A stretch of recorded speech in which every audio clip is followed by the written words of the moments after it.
গত ম্যাচেই করেছেন সেঞ্চুরি, দলকে নিয়ে গেছেন জয়ের দ্বার প্রান্তে। তারই নিষ্ঠুর প্রতিদান হিসেবে দুর্বার রাজশাহীর অধিনায়কত্ব থেকে বাদ দেওয়া হলো আনামুল হক বিজয়কে। টুর্নামেন্টের মাঝপথে তার পরিবর্তে নতুন অধিনায়ক করা হলো তাসকিন আহমেদকে।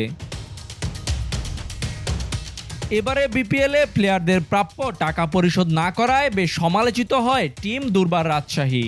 এমনকি পাওনা টাকা না পাওয়ায় অনুশীলনও বয়কট করে দলের প্লেয়াররা। পরে অবশ্য মাঠে নেমে জয় ছিনিয়ে নেয় আনামুল বিজয়ের দল।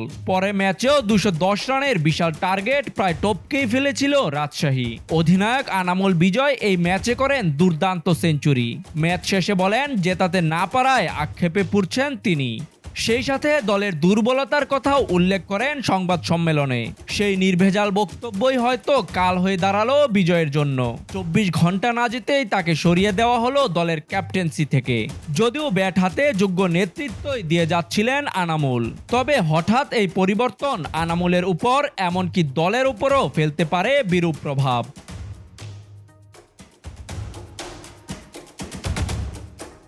তাজিম আশরাফ, বিডি আর্কাইভ।